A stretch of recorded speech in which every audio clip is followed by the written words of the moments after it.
혹시 여러분 제주도 여행 가셨을 때 몽국이라는 음식 드셔보신 적 있으신가요? 돼지고기 육수에 해초를 넣고 끓인 그 독특한 국 말이에요. 제주도 사람들은 출산 후에 미역국 대신 이 국을 먹입니다. 몽국에 들어가는 해초가 바로 오늘의 주인공 모자반입니다. 그런데 놀라운 사실이 하나 있어요. 국립수산과학원에서 5년간 연구한 결과 이 모자반이 관절염과 심혈관 질환 예방에 탁월한 효능이 있다는 사실이 밝혀졌습니다.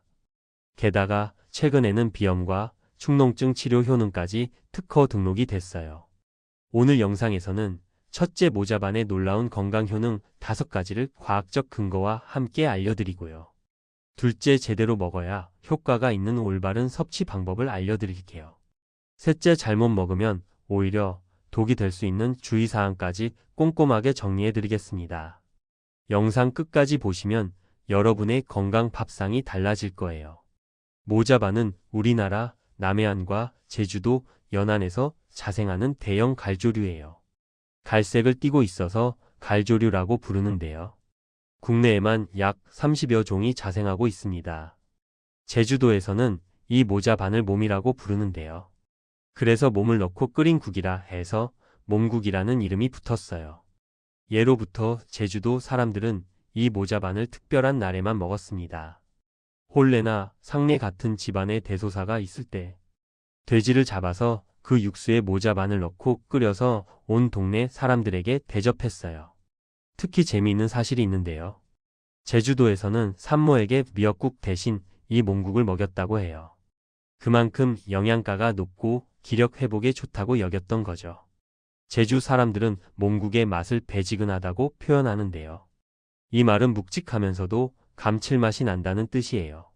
모자반의 향은 냉이처럼 향긋하고 식감은 봄 새싹처럼 부드럽습니다. 잠깐 여기서 정말 중요한 사실을 말씀드릴게요. 모자반은 단순한 해초가 아니에요. 현대 과학이 주목하는 기능성 식품 소재입니다. 한국식품저장유통학회 연구에 따르면 모자반에는 후코이단 폴리페놀, 카로티노이드 그리고 비타민 K까지 다양한 생리활성 성분이 들어있어요. 특히 후코이단이라는 성분은 갈조류의 미끌미끌한 부분에 들어있는 건데요. 이 성분이 항암 작용 면역력 강화 혈당 조절에 도움을 준다는 연구 결과가 계속 나오고 있습니다. 2016년에는 식품의 약품안전처에서 모자 반류 6종을 정식 식품 원료로 등록했어요. 괭생이 모자반, 톱니드 모자반, 꽈배기 모자반 등이 여기에 포함됩니다. 이제 본격적으로 모자반의 효능을 살펴볼게요. 첫 번째 효능은 강력한 항염증 효과입니다. 국립수산과학원에서 2011년부터 5년간 모자반의 건강 기능성을 연구했는데요. 그 결과 괭생이 모자반과 톱니드 모자반에서 뛰어난 항염증 효능을 확인했습니다. 특히 톱니드 모자반은 관절염 및 심혈관계 질환 예방에 탁월한 효과가 있는 것으로 밝혀졌어요. 현재 톱니드 모자반을 활용한 건강기능식품 소재 개발이 임상연구 단계까지 진행 중입니다. 그런데 여기서 더 놀라운 연구 결과가 있어요. 2023년 국립해양생물자원관과 인제대학교 의과대학 공동연구팀이 괭생이 모자반에서 비염과 축농증 치료 효능을 발견했습니다.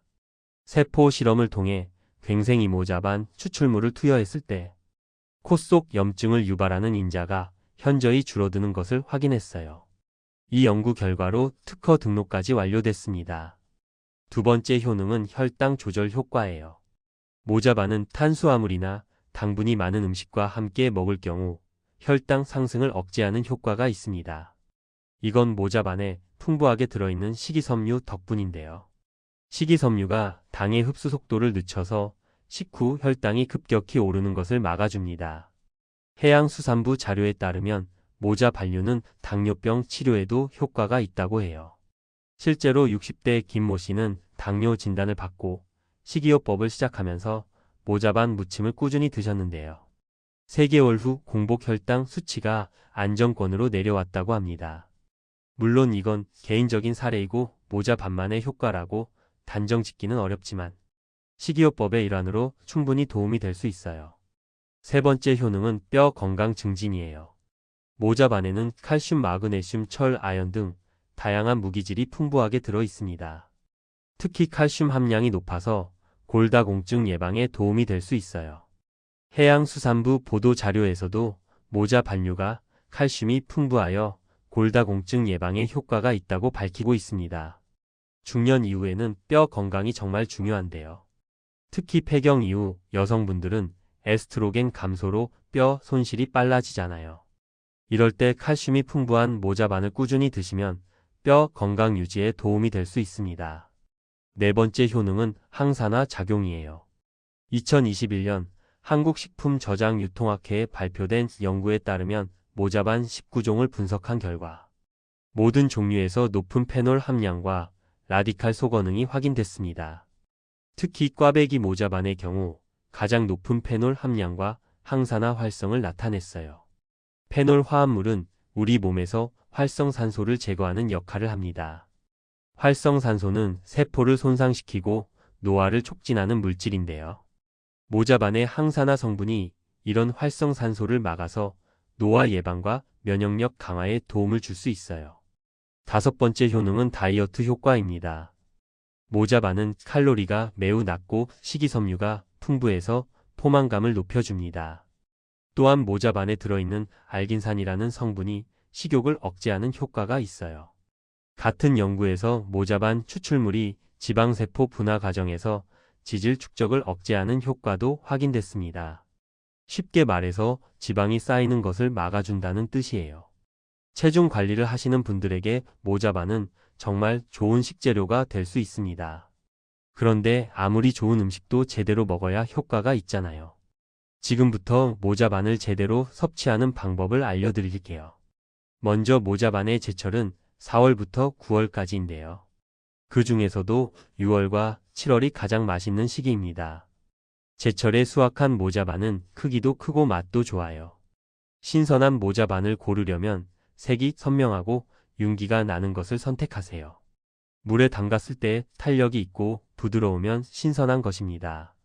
모자반은 수확 후 신선도가 빨리 떨어지기 때문에 가능하면 수확 후 1일에서 2일 이내에 구입하시는 것이 좋아요. 모자반 손질 방법은 생각보다 간단해요. 먼저 찬물에 여러 번 헹궈서 모래나 이물질을 제거합니다. 그런 다음 물에 30분에서 1시간 정도 담가서 부드럽게 만들어주세요. 특히 마른 모자반의 경우 5시간에서 6시간 정도 충분히 불려야 합니다. 여기서 중요한 팁이 있는데요. 모자반의 염분이 제대로 제거되지 않으면 쓴맛이 날 수 있어요.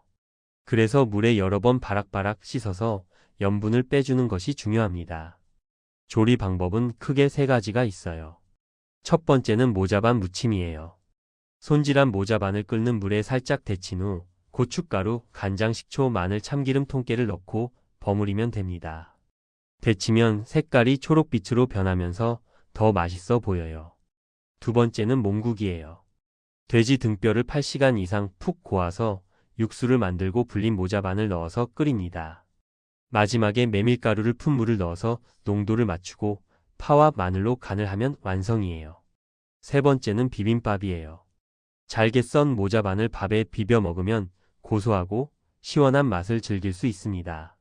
하루 적정 섭취량은 생모자반 기준으로 50g에서 100g 정도가 적당해요. 과다 섭취하면 오히려 부작용이 생길 수 있으니까 적당량을 드시는 것이 좋습니다. 보관은 냉장 또는 냉동으로 하시면 되고요. 필요한 양만큼 소분해서 보관하시면 편리해요. 건조 모자반의 경우 서늘하고 건조한 곳에서 보관하면 오래 두고 드실 수 있습니다. 자, 이제 모자반의 시너지 효과를 높이는 음식 궁합을 알려드릴게요. 첫 번째 궁합은 돼지고기입니다. 제주도에서 몽국을 끓일 때 돼지고기 육수를 사용하는 이유가 있어요. 돼지고기의 느끼함을 모자반이 잡아주고 모자반에 부족한 단백질을 돼지고기가 보충해 줍니다. 또한 돼지고기에 부족한 식이섬유를 모자반이 채워주기 때문에 영양 균형이 맞아요. 두 번째 궁합은 메밀이에요. 전통 몽국에는 메밀가루를 넣는데요. 메밀은 루틴이라는 성분이 풍부해서 혈관 건강에 좋고 모자반의 항산화 효과와 시너지를 일으킵니다. 세 번째 궁합은 무예요. 모자반 무침에 물을 함께 넣으면 시원하면서도 아삭한 식감을 즐길 수 있고 소화도 잘 됩니다. 잠깐 여기서 다른 해조류와 비교해 볼까요? 모자반은 같은 갈조류인 미역이나 다시마와 비교했을 때 알긴산 함량이 더 높습니다. 알긴산은 체내 중금속이나 유해물질 배출에 도움을 주는 성분이에요. 또한 모자반은 톳과 비슷하게 생겼지만 맛과 식감이 다릅니다. 톳은 더 진한 바다 풍미가 나고 모자반은 냉이처럼 향긋한 향이 나요. 이제 주의사항을 알려드릴게요. 이 부분 정말 중요하니까 끝까지 집중해서 들어주세요. 첫째, 갑상선 질환이 있는 분들은 주의가 필요합니다. 모자반에는 요오드가 풍부하게 들어있어요. 적당량의 요오드는 갑상선 기능에 도움이 되지만 갑상선 기능 항진증이나 저하증이 있는 분들은 의사와 상담 후에 섭취하시는 것이 좋습니다. 둘째, 해산물 알레르기가 있는 분들도 조심하셔야 해요. 모자반에 들어있는 요오드나 아미노산이 알레르기를 유발할 수 있습니다. 처음 드시는 분들은 소량만 먼저 드시고 반응을 살펴보세요. 셋째, 신장 질환이 있는 분들은 과다 섭취를 피하셔야 합니다. 모자반에 칼슘이 많이 들어있어서 과다 섭취하면 신장 결석을 유발할 수 있어요. 적정량을 지키시고 충분한 수분 섭취가 필요합니다. 넷째, 식이섬유가 많기 때문에 과다 섭취하면 복통이나 설사를 유발할 수 있어요. 위장이 약한 분들은 처음에 조금씩 드시면서 몸의 반응을 확인하세요. 잘못 알려진 상식도 바로 잡아드릴게요.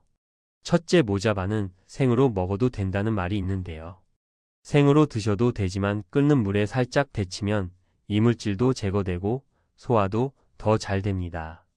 둘째, 모자반은 무조건 많이 먹을수록 좋다는 것도 잘못된 상식이에요. 앞서 말씀드렸듯이 과다 섭취하면 부작용이 생길 수 있습니다. 하루 적정량을 지켜서 드세요. 셋째, 마른 모자반은 영양소가 없다는 말도 있는데요. 건조 과정에서 일부 수용성 비타민은 손실될 수 있지만 식이섬유나 무기질은 그대로 유지됩니다. 마지막으로 자주 묻는 질문에 답변 드릴게요. 첫째, 당뇨 환자도 모자반을 먹어도 되나요? 네, 오히려 혈당 조절에 도움이 될 수 있습니다. 다만 다른 음식과의 균형을 고려해서 적정량을 드세요. 둘째, 임산부도 먹어도 되나요? 제주도에서는 산모에게 몽국을 먹일 정도로 영양가가 높은 음식이에요. 하지만 요오드 함량이 높으니 담당 의사와 상담 후에 드시는 것을 권장합니다. 셋째, 어린이도 먹어도 되나요? 네, 칼슘과 철분이 풍부해서 성장기 어린이에게 좋습니다. 다만 염분을 충분히 제거하고 부드럽게 조리해서 주세요. 넷째, 어디서 구입할 수 있나요? 재래시장이나 수산시장, 온라인 쇼핑몰에서 구입할 수 있습니다. 제철인 6월에서 7월에는 더 신선한 제품을 구하기 쉬워요. 오늘 영상 내용을 정리해 드릴게요. 첫째, 모자반은 항염증, 혈당 조절, 뼈 건강, 항산화, 다이어트에 도움이 되는 슈퍼푸드입니다. 둘째, 제철은 6월에서 7월이고 돼지고기, 메밀, 무와 함께 먹으면 시너지 효과가 있어요. 셋째, 갑상선 질환자, 해산물 알레르기가 있는 분, 신장 질환자는 섭취 전에 의사와 상담하세요. 오늘부터 팝상에 모자반 한 접시 올려보시는 건 어떨까요? 건강은 매일 먹는 음식에서 시작됩니다. 다음 영상에서는 또 다른 바다의 보물을 소개해 드릴게요. 영상이 도움이 되셨다면 구독과 좋아요, 알림 설정까지 부탁드립니다. 궁금한 점이 있으시면 댓글로 남겨주세요. 여러분의 건강을 응원합니다. 감사합니다.